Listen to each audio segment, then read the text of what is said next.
Hey everyone, welcome back to TryHackMe's Advent of Cyber 2. We're going to do day 3 today. I'm Dark, and let's go ahead and dive right in. So, day 3, task 8, Mrs. Claus's Conundrum. McSkitty is walking down the corridor and hears a faint bleeping noise. Beep, beep, beep. As McSkitty gets closer to Slay Engineering Room, the faint noise gets louder and louder. Beep, beep. Can't believe I'm doing the sound effects. Something is clearly wrong. McSkitty runs to the room, slamming open the door to Santa's sleigh control panel to see it light up in red error messages. Santa's sleigh, it's been hacked. Code red, code red. That's a very impressive feat to hack that sleigh. That is a very, very complex piece of equipment. He screams as he runs back to the Elf security command center. Can you help McSkitty and his team hack into Santa's sleigh to regain control? So the learning objectives. Today we're going to be focusing on understanding authentication, and specifically the difference between authentication and authorization, because they are a little bit different. Understand the use of default credentials and why they're dangerous, and then bypassing a login form using Burp Suite, which is a very, very cool web tool. There is actually a full room that we'll probably talk about a little bit down further on in this task that I made. This is a sub-only room, but it's, if I do say so myself, it's pretty good. So definitely worthwhile checking out. Now, in this case, I've gone ahead and started the attack box. You can do that by finding the blue button that's going to be at the top right of your page. And then I've already started the box that we're going to be attacking by clicking deploy. So let's dive right into the authentication section. Authentication is a process of verifying a user's identity, normally by credentials such as a username, a user ID, or a password. And to be put simply, authentication involves checking that somebody really is who they claim to be. Authorization, which is fundamentally different to authentication, but often used interchangeably, determines what a user can and can't access. So it's a, cool, are you who you say you are for authentication rather, but authorization is, okay, you may be who you say you are, but can you actually do that? Are you allowed to do that? Authorization is covered in tomorrow's walkthrough. However, today's task focuses on authentication and some common flaws. Default credentials. You've probably purchased or downloaded a service or program that provides you with a set of credentials at the start and requires you to change the password after it's set up. And usually these credentials that are provided at the start are the same for every device or every copy of that software. Pretty common that that's admin password, or something else. A lot of times it can be Cisco password or things like that. Very common to see that, and you've probably seen that on tons of devices. The trouble with this is it's not changed. An attacker can look up or even just guess the credentials. These are very easy to find, as often enough the manual for that device is on the internet, or the manual for that program rather. What's even worse is that these devices are often exposed to the internet, potentially allowing anyone to access and control it. In 2018, it was reported that a botnet, a number of internet-connected devices controlled by an attacker to typically perform DDoS attacks, so denial of service attacks, called Mirai, took advantage of the Internet of Things, IoT, devices by remotely logging in, configuring the device to perform malicious attacks. So, and these... I'll go into this here in just a second a little bit more. At the control of the attackers. The Mirai botnet infected over 600,000 IoT devices, mostly by scanning the internet and using default credentials to gain access.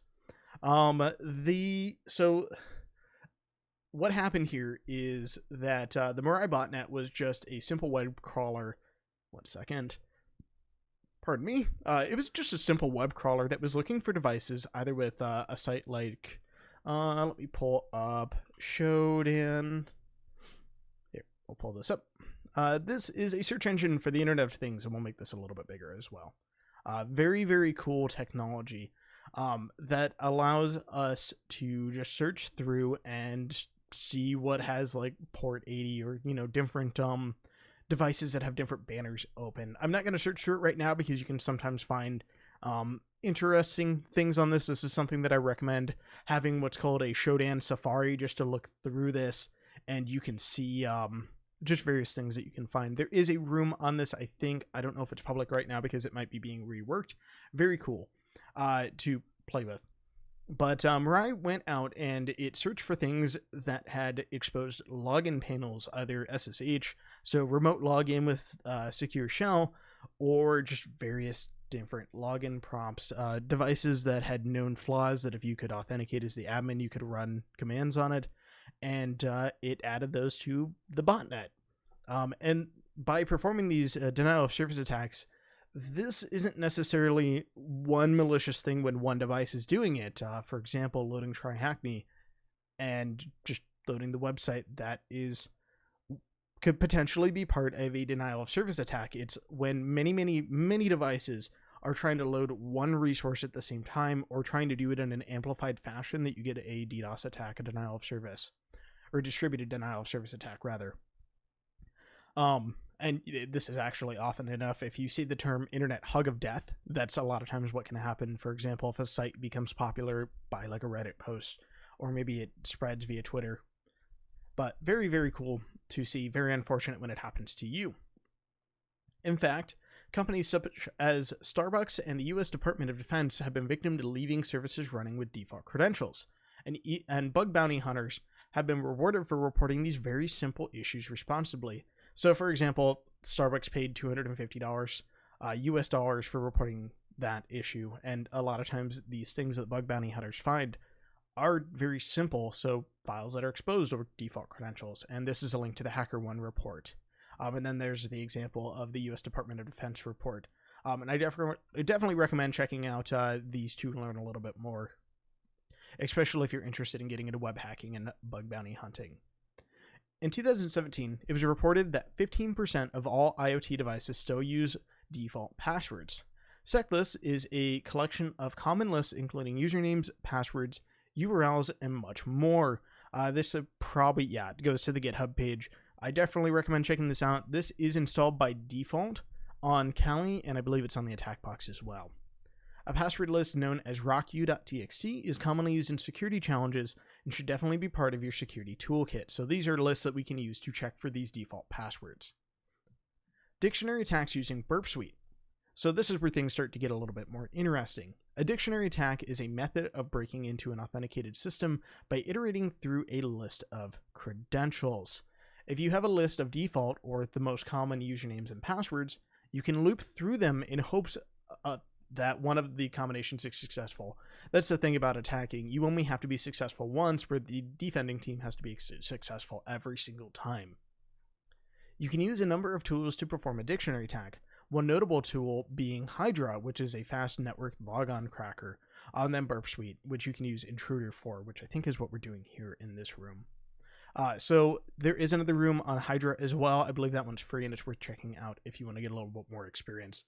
It can take a little bit to go through just because it can take a while to brute force those passwords, but definitely a lot of fun. And I do have another video out on that. I'll link it in the video description too if you want something else to do after this day's task. And then Burp Suite, an industry standard tool used for web application penetration testing. And if you're going into industry, this is definitely the tool to know. There are various videos out on the internet. I have a talk that I gave at Grey Hat that you can find on the channel, and I'll link that in the video description as well on that tool. And I'll give a brief demonstration for this task as well. Given day 3 is about web exploitation, we'll show you how to use Burp Suite to perform a dictionary attack on a web login form. To download Burp Suite, click here. Otherwise, Burp Suite is pre-installed on our web-based attack box. And you can actually do this box on Windows if you really want to. This is very easy to install. I don't recommend doing this task on Windows. I recommend just using the attack box for this. And it is pre-installed. So if I go over to applications, let's see. There we go. Burp Suite Community Edition right there for us. And I'll go ahead and launch that. So we've already got that installed, and this will be pre-installed on Kali. So start Burp Suite. To do this, you can, on the attack box, you can click on the Burp Suite logo in the icon tray. That'll be over here on the right-hand side, and here we go. We can see that I've got it pulled up, so I could click that and pull it up. We don't want to update. You don't have to update to do this room. Go ahead and click Next on the temporary project, and then use Burp Defaults, and just click Start Burp. And that'll take a moment, but let's go ahead and bounce back over to the task. Once this is loaded, you want to intercept your traffic by proxying it through Burp Suite, which will then forward the request to the intended destination. In this case, it will be a website. So essentially, we're taking our traffic, our normal web traffic, and we're funneling it through this tool so that we can modify it inline and see what that traffic actually looks like. This is very similar to a man-in-the-middle attack, except we're doing it to our own traffic to see if we can abuse things on the website. This will give you the ability to analyze and modify your browser's traffic. This example uses the attack box and makes proxying traffic to Burp Suite easy. If you're using Burp Suite on your own machine, click here. And this is the documentation for how you can get this up or get this set up on your own Kali machine, as there's just a little bit of setup work that you have to do to get the certificate installed. And if you do have a subscription, you can see this in the Burp Suite room too. I have a task on it as well to see how to proxy traffic into Burp Suite. On the attack box, open Firefox. So we've gone ahead and already done that here. Maybe. Oh, I think I just opened up another page. Okay. There, we'll just click on that. So I've got this all opened up, and what we're going to do is click on this extension, Foxy Proxy, and we're going to select Burp, and that'll proxy our traffic through Burp Suite on the system. Now I'm going to move this up just a little bit, and we'll pull Burp Suite back. We can actually close this bit too, and we can go to Proxy. Go to the Burp Suite application and click the Proxy tab, then click the Intercept is on. So this will be on by default, so just make sure that this is pressed. Navigate to your chosen website. As you're intercepting your traffic, you will see Burp Suite has held your request, and it will not forward it until you tell it to. So we're going to go ahead, let's just reload this website, and you can see that the page is just hanging. This is just not going to load. And it's not the website being slow, rather it's just Burp Suite waiting for us. So we can see that we have our request here, which is a normal GET request, which we saw a little bit of that yesterday with GET parameters, and we have to forward it in order for the web page to actually load. So we can go back. Let's go to a web application and submit your details into a given form. In this case, it's a generic login form. So we're going to go ahead and try, we'll do dark and then star. And we'll go ahead and click sign in. And we're going to see that the web page is just going to hang, which is about what we expect because we need to tell Burp that we want the traffic to be forwarded. However, in this case, we're going to take this and do Control-R and then Control-I. That is going to send our request to two tools that we're going to take a look at pretty quickly to actually modify it inline. In this case, we're sending it to Intruder with Control-I and then Repeater with Control-R. And we'll go ahead and click forward and just let our normal traffic go. And we'll just click forward on all this. And let it stop proxying traffic. Here, I'll turn that off for now because we don't actually need it anymore. And we can see that it doesn't look like we were able to log in. So we, unsurprisingly, username dark and password star did not allow you to just log in. If it did, that would have been a little unfortunate for this example and would have defeated the purpose of using the brute forcing tool. But I digress. This capture request will show up in the proxy tab. Right click it and then send to Intruder. Again, we can do that with Control-I as well, or you can just right click. And in this case, we'll go ahead and do Intercept is on. I'm going to refresh the page. Maybe. And then if you right click, you can see that we're giving this context menu and we can do either of these options. And you can see it gives us our keyboard shortcuts over there on the right as well. So I'll click out of that, and then we're just going to unselect Intercept because we don't actually need it anymore. Burp Suite has a lot of functionality to repeat and manipulate requests. Burp Intruder is a tool to automate customized web attacks. So generally speaking, the difference between these two, Repeater is for manually modifying requests that we are sending over to the web server. So if we want to just do manual testing with this, we can essentially use this just for demoing things, or if we want to do just some light testing, if we have a couple passwords that we want to check and we don't want to have it automated, we can do it here. If we want to do this in an automated fashion, we can send it over to Intruder, which is just a more configurable option. This is really the powerhouse of Burp, and this is actually one of the best tools that is in Burp. And with actually getting the paid edition of this, the pro version, it undoes, there's a speed limiter on the community edition that makes it a little bit slower. That's one of the reasons that people get the pro version of it. So Burp Intruder is a tool to automate customized web attacks. We'll use Intruder to loop through and submit a login request using a list of default credentials in the hopes that one of the usernames and passwords in the list is correct. So we're going to give it, we're going to select a couple positions that we're going to replace with usernames and passwords, and we're just going to see what happens. If we can hopefully get the correct combination there. And here we can see a picture where we're demonstrating the context menu coming up of send to intruder or send to repeater when you right click. So 5, go to the intruder tab, which we're already on. You should see your request, which we can see. So this is just the base one. It's a demo request. Click into 2. If you want to rename this, you can double click on this. We'll say D3, and we can change things here. Here we will insert positions, which is telling Burp which fields to update when automating a request. Select a list per position and start the attack. Let's go into how to actually do that. So click the Positions tab, which we can see right here, and clear the pre-selected positions, albeit we're going to add these back in here in a moment because it did a pretty good job of auto-selecting what we want to test. Add the username and password values as positions. So we're going to go ahead and highlight this and then click Add, and then highlight star and click Add, and then select Cluster Bomb. In the attack type drop-down menu, this attack type iterates through each payload set in turn, so it's going to test every single combination of each list that we have. So say we have 2 lists, which we'll get to in a moment. There are going to be 3 or 4 items apiece.